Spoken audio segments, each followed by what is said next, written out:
Hello everyone, I hope you are doing great. This is Pradeep Kumar from DeviceBAR. In this video, we will see how to install and remove CA certificates on Android smartphone. So let's check it out.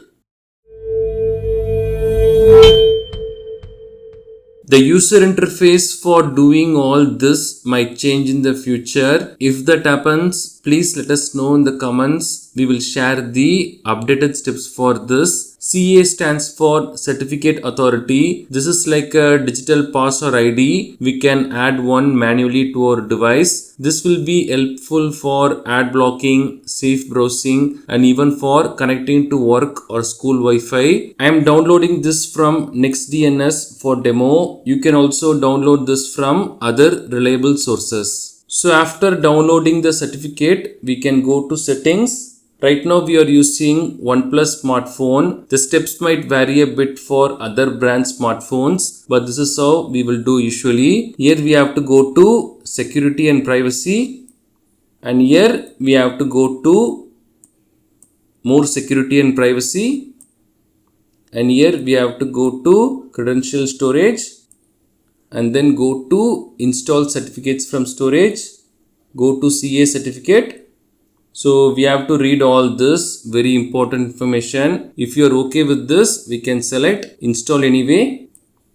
We have to do the device verification. After that, it will open our storage. Here we can browse and find the certificate. So we can go to the one we recently downloaded. This one, we can select that. That's all, CA certificate installed. Now to view this newly installed certificate, we can go back and select trusted certificates. Here go to user, and here we can see the one we installed. That's all. And suppose if you want to remove this CA certificate from our Android device, we have to go to more security and privacy, credential storage. Here go to user credentials. We can select the certificate we want. And here we will have the uninstall option. We can select that. That's all. It will be gone. These are the steps to install and remove CA certificates on Android smartphone. Thanks for watching this video. Do kindly share your questions and thoughts in the comment section. Please do subscribe if you find this video helpful. Have a wonderful day and night.